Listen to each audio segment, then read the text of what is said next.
I'm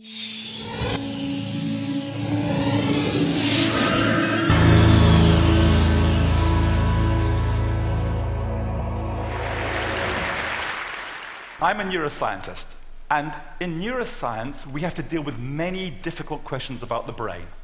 But I want to start with the easiest question, and the question you really should have all asked yourself at some point in your life, because it's a fundamental question if we want to understand brain function.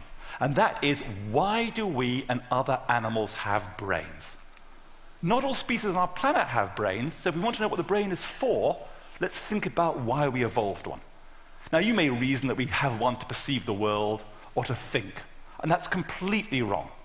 If you think about this question for any length of time, it's blindingly obvious why we have a brain. We have a brain for one reason and one reason only, and that's to produce adaptable and complex movements. There is no other reason to have a brain. Think about it. Movement is the only way you have of affecting the world around you. That's not quite true. There's one other way, and that's through sweating. But apart from that, everything else goes through contractions of muscles. So think about communication. Speech, gestures, writing, sign language. They're all mediated through contractions of your muscles. So it's really important to remember that sensory, memory, and cognitive processes are all important, but they're only important to either drive or suppress future movements. There can be no evolutionary advantage to laying down memories of childhood or perceiving the color of a rose if it doesn't affect the way you're going to move later in life. Now, for those who don't believe this argument, we have trees and grass on our planet without the brain, but the clinching evidence is this animal here, the humble sea squirt.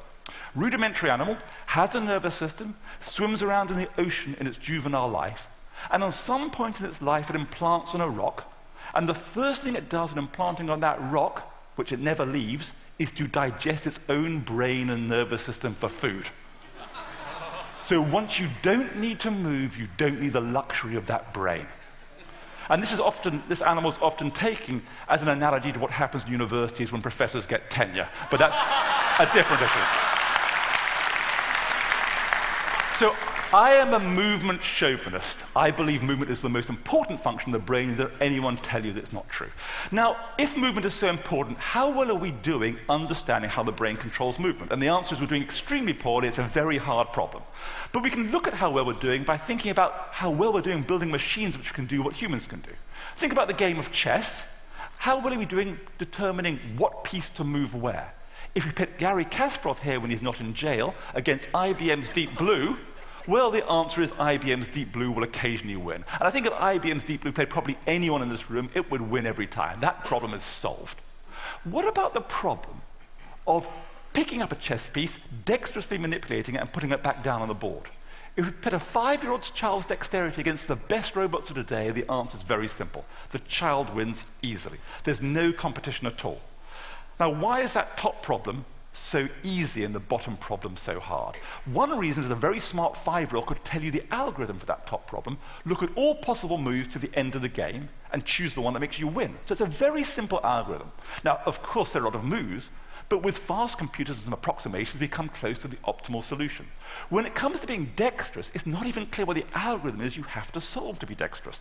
And we'll see you have to both perceive and act on the world, which has a lot of problems. But let me show you cutting-edge robotics. Now, a lot of robotics is very impressive, but manipulation robotics is really still in the dark ages. So this is the end of a PhD project from one of the best robotic institutes, and the student has trained this robot to pour this water into a glass. It's a hard problem because the water sloshes about, but it can do it. But it doesn't do it with anything like the agility of a human. Now, if you want this robot to do a different task, that's another 3-year PhD program. There is no generalization at all from one task to another in robotics. Now, we can compare this to cutting-edge human performance. So what I'm going to show is Emily Fox winning the world record for cup stacking. Now, the Americans in the audience will know all about cup stacking. It's a high school sport where you have 12 cups you have to stack and unstack against the clock in a prescribed order. And this is her getting the world record in real time.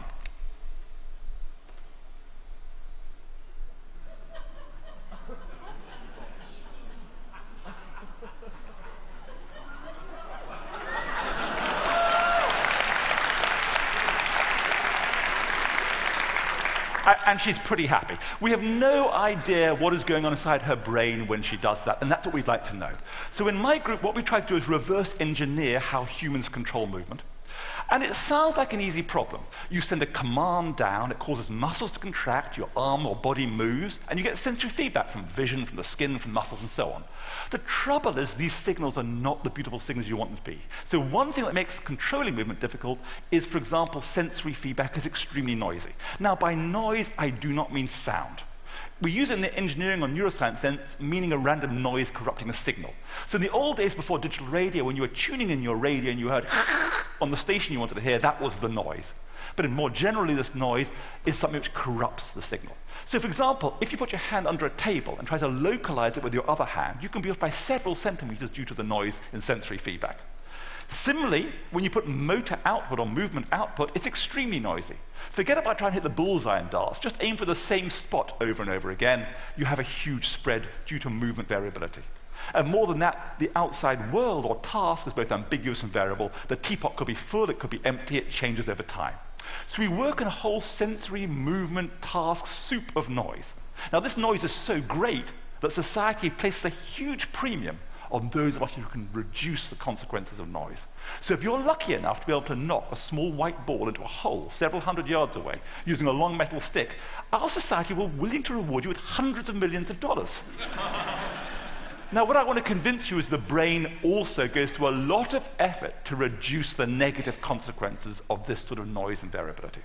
And to do that, I'm going to tell you about a framework which is very popular in statistics and machine learning over the last 50 years called Bayesian decision theory. And it's more recently a unifying way to think about how the brain deals with uncertainty. And the fundamental idea is you want to make inferences and then take actions. So let's think about the inference. You want to generate beliefs about the world. So what are beliefs? Beliefs could be, where are my arms in space? Am I looking at a cat or a fox? But we're going to represent beliefs with probabilities. So we're going to represent a belief with a number between 0 and 1, 0 meaning I do not believe it at all, 1 means I'm absolutely certain, and numbers in between give you the grey levels of uncertainty. And the key idea to Bayesian inference is you have two sources of information from which to make your inference. You have data, and data in neuroscience is sensory input. So I have sensory input, which I can take in to make beliefs, but there's another source of information, and that's effectively prior knowledge. You accumulate knowledge throughout your life in memories. And the point about Bayesian decision theory is it gives you the mathematics of the optimal way to combine your prior knowledge with sensory evidence to generate new beliefs. And I put the formula up there. I'm not going to explain to you what that formula is, but it's very beautiful. And it has real beauty and real explanatory power. And what it really says is what you want to estimate is the probability of different beliefs given your sensory input. So let me give you an intuitive example. Imagine you're playing tennis, learning to play tennis, and you want to decide where the ball is going to bounce as it comes over the net towards you. There are two sources of information Bayes' rule tells you. There's sensory evidence. You can use vision information, auditory information, and that might tell you it's going to land at that red spot. But you know that your senses are not perfect, and therefore there's some variability in where it's going to land, shown by that cloud of red, representing numbers between 0.5 and maybe 0.1. That information is available on the current shot. But there's another source of information, not available on the current shot, but only available by repeatedly experiencing the game of tennis. And that's that the ball doesn't bounce with equal probability over the court during the match. If you're playing against a very good opponent, they may distribute it in that green area, which is the prior distribution, making it hard for you to return. Now, both these sources of information carry important information, and what Bayes' rule says is I should multiply the numbers in the red by the numbers in the green to get the numbers in the yellow, which have the ellipses, and that's my belief.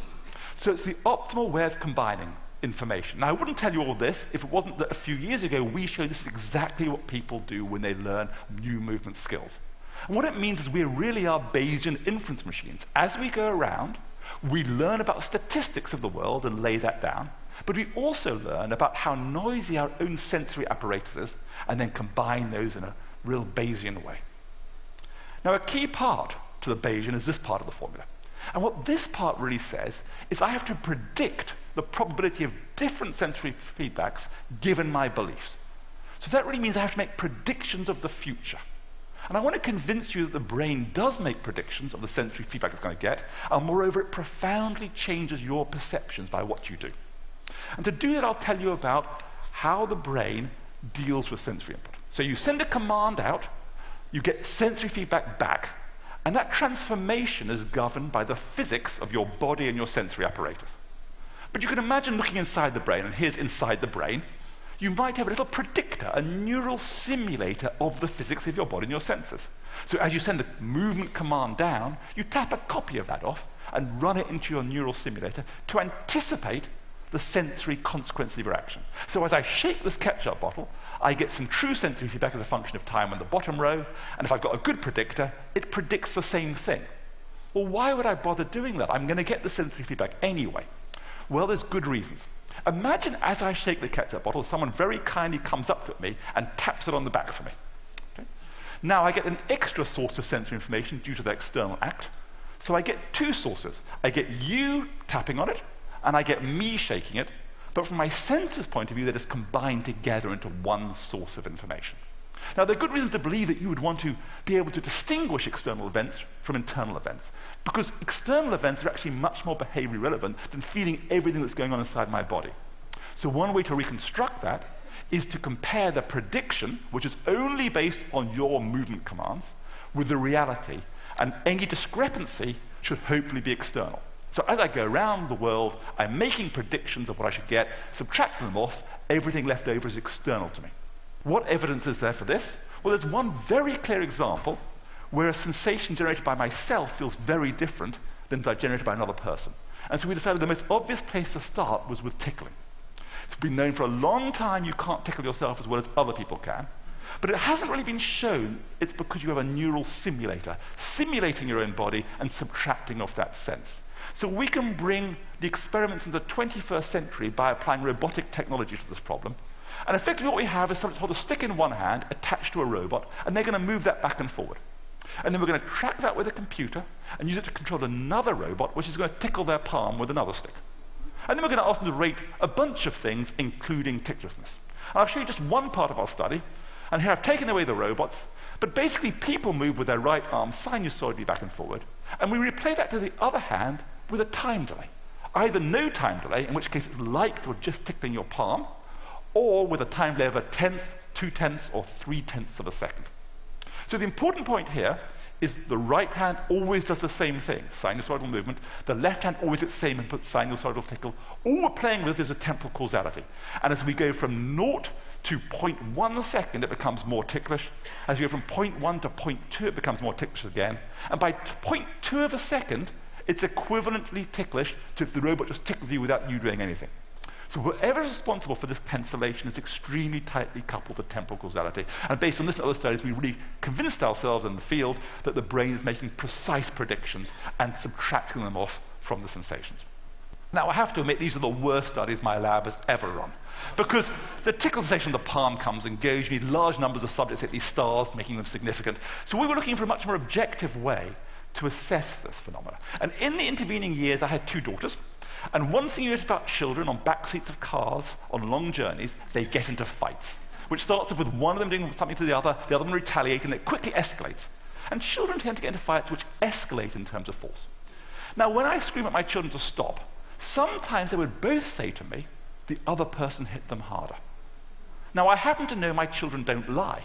So I felt as a neuroscientist it was important how could I explain how they were telling inconsistent truths. And we hypothesized, based on the tickling study, that when one child hits another, they generate the movement command. They predict the sensory consequences and subtract it off. So they actually think they've hit the person less hard than they have, rather like the tickling. Whereas the passive recipient doesn't make the prediction, feels the full blow. So if they retaliate with the same force, the first person will think it's been escalated. So we decided to test this in the lab. Now,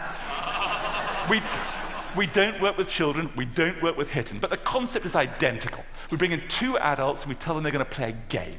And so here's player one and player two sitting opposite each other. And the game is very simple. We start off with a motor, with a little lever, with a little force transducer.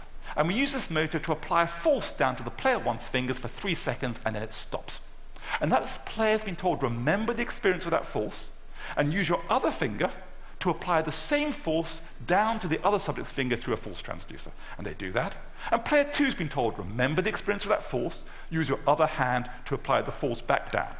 And so they take it in turns to apply the force they've just experienced back and forward. But critically, they're briefed about the rules of the game in separate rooms. So they don't know the rule the other person is playing by. And what we can measure is the force as a function of turns. And if we look at what we start with, 1/4 of a Newton there, a number of turns, perfect would be that red line. And what we see in all pairs of subjects is this. A 70% escalation in force on each go. So it really suggests when you're doing this, based on this study and others we've done, that the brain is cancelling the sensory consequences and underestimating the force it's producing. So it really shows that the brain makes predictions and fundamentally changes the percepts. So we've made inferences, we've done predictions, now we have to generate actions. And what Bayesian says is, given my beliefs, the action should in some sense be optimal. But we've got a problem. Tasks are symbolic. I want to drink, I want to dance. But the movement system has to contract 600 muscles in a particular sequence, and there's a big gap between the task and the movement system. So it can be breached in infinitely many different ways. So think about just a point-to-point movement. I could choose these two paths out of infinite number of paths. Having chosen a particular path, I can hold my hand on that path. There's infinitely many different joint configurations. And I can hold my arm in a particular joint configuration, either very stiff or very relaxed. So I have a huge amount of choice to make. Now, it turns out we are extremely stereotypical. We all move the same way, pretty much. And so it turns out we're so stereotypical, our brains have got dedicated neural circuitry to decode the stereotypy. So if I take some dots and set them in motion with biological motion, your brains have circuitry to understand instantly what's going on. Now, this is a bunch of dots moving. You will know what this person's doing, whether they're happy, sad, old, young, a huge amount of information. If these dots were cars going on a racing circuit, you would have absolutely no idea what's going on. So why is it we move the particular ways we do? Well, let's think about what really happens. Maybe we don't all quite move the same way. Maybe there's variation in the population, and maybe those who move better than others have got more chance of getting your children into the next generation. So on evolutionary scales, movements get better. And perhaps through life, movements get better through learning. So what is it about a movement which is good or bad? Imagine I want to intercept this ball. Here are two possible paths to that ball. Well, if I choose the left-hand path, I can work out the forces required in one of my muscles as a function of time. But there's noise added to this. So what I actually get, based on this lovely, smooth, desired force, is a very noisy version. So if I play the same command through many times, I will get a different noisy version each time, because noise changes each time. So what I can show you here is how the variability of the movement will evolve if I choose that way. If I choose a different way of moving, on the right, for example, then I'll have a different command, different noise, playing through a nonlinear system, very complicated. All we can be sure of is the variability will be different. If I move in this particular way, I end up with a smaller variability across many movements. So if I had to choose between those two, I would choose the right one because it's less variable. And the fundamental idea is you want to plan your movements so as to minimize the negative consequence of the noise. And one intuition to get is that actually the amount of noise or variability that I show here gets bigger as the force gets bigger. So you want to avoid big forces as one principle. So we've shown that using this, we can explain a huge amount of data, that exactly people are going about their lives planning movements so as to minimize negative consequences of noise. So I hope I've convinced you the brain is there and evolved to control movement. And it's an intellectual challenge to understand how we do that. But it also is relevant for disease and rehabilitation. There are many diseases which affect movement. And hopefully if we understand how we control movement, we can apply that to robotic technology. And finally, I want to remind you, when you see animals do what look like very simple tasks, the actual complexity of what's going on inside their brain is really quite dramatic. Thank you very much.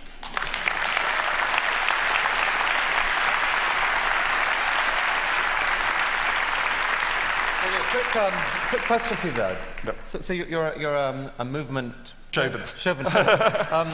Does that mean that you think that the other things that we think our brains are about, the kind of the dreaming, the yearning, the falling in love, and all these things, are a kind of a sideshow, an accident? They're not an accident. I think they're all important to drive the right movement behavior to get reproduction in the end. So I think people who study sensation or memory without realizing why you're laying down memories of childhood. The fact we forget most of our childhood, for example, is probably fine because it doesn't affect our movements later in life. You only need to store things which are really going to affect movement. So you think that people thinking about the brain and consciousness generally could get real insight by saying, where does movement play in this game? So people have found out, for example, that the studying vision in the absence of realizing why you have vision is a mistake. You have to study vision with the realization of how the movement system is going to use vision. And it uses it very differently once you think of it that way. Well, that was quite fascinating. Thank you very much indeed.